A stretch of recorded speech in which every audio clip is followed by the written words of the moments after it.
नमस्कार दोस्तों, हमारे इस यूट्यूब चैनल पे आपका स्वागत है। आज हम आपको बताएंगे धोबी का कुत्ता ना घर का ना घाट का। धोबी का कुत्ता ना घर का ना घाट का। एक बार कक्षा 10 की हिंदी शिक्षिका अपने छात्र को मुहावरे सिखा रही थी, तभी कक्षा 1 मुहावरे पर आ पहुंची। धोबी का कुत्ता ना घर का ना घाट का। इसका अर्थ किसी भी छात्र को समझ नहीं आ रहा था, इसलिए अपने छात्र को और अच्छी तरह से समझाने के लिए शिक्षिका ने अपने छात्र को एक कहानी के रूप में उदाहरण देना उचित समझा। इन्होंने अपने छात्रों को कहानी कहना शुरू किया कि कई साल पहले सज्जनपुर नामक नगर में राजू का नाम लड़का रहता था। वह एक बहुत ही अच्छा क्रिकेटर था। वह इतना अच्छा खिलाड़ी था कि उसमें भारतीय क्रिकेट टीम में होने की क्षमता थी। वह क्रिकेट तो खेलता, पर उसे दूसरों के कामों में दखल अंदाजी करना बहुत पसंद था। उसका मन दृढ़ नहीं था। जो दूसरे लोग करते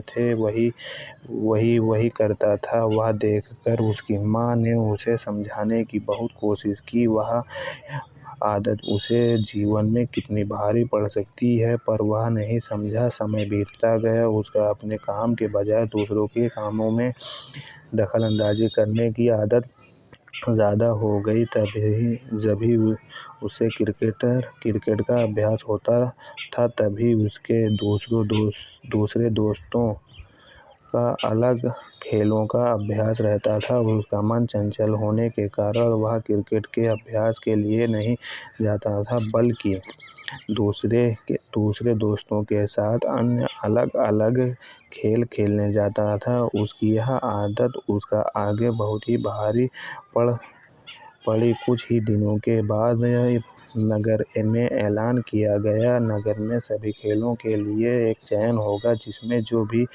चुना जाएगा उसे भारत के राष्ट्रीय दल में खेलने को मिल सकता है। सभी यह सुनकर बहुत ही खुश हुए और वह दिन में सभी अपने खेल में चुनने के लिए जी जान से मेहनत करने लगे। सभी के पास सिर्फ 2 दिन थे। राजू ने भी अपना अभ्यास शुरू किया, पर पिछले कुछ दिनों से अपने खेल के अभ्यास में जाने की बजाय दूसरों के खेल के अभ्यास में जाने के कारण उसने अपने शानदार फॉर्म खो दिया था। 2 दिन के बाद चयन का समय आया। राजू ने खूब कोशिश की, पर अभ्यास की कमी के कारण वह अपना शानदार प्रदर्शन नहीं दिखा पाया और उसका चयन नहीं हुआ। वह दूसरे खेलों के भी चयन न हुआ, क्योंकि वे सब खेल में सिर्फ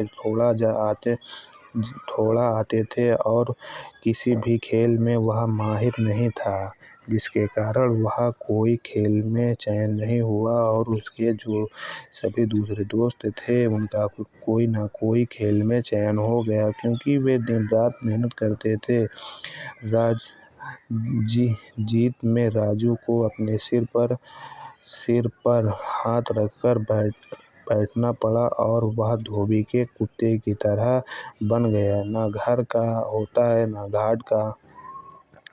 इसी तरह इस कहानी के माध्यम से सभी बच्चों को इस मुहावरे का मतलब पता चल गया। शिक्षिका को अपने छात्रों को एक ही संदेश पहुंचाना था कि वे जीवन में जो कुछ भी करें, सिर्फ उसी में ध्यान दें और दूसरों के विचलित ना हो, वरना वह धोबी के कुत्ते की तरह बन जाएंगे, जो न घर का होता है न घाट का होता है। हमारी वीडियो आपको पसंद आई हो तो हमारे चैनल को सब्सक्राइब और लाइक ज़रूर कर देना दोस्तों। ऐसी ही कहानी पढ़ने के लिए, सुनने के लिए हमारे चैनल को सब्सक्राइब कर दीजिए, लाइक कर दीजिए। ऐसी वीडियो आपको आती रहेंगी। नमस्कार दोस्तों, आपका बहुत बहुत शुक्रिया होगा। हमारे इस यूट्यूब चैनल पे आप लाइक ज़रूर कर दीजिए।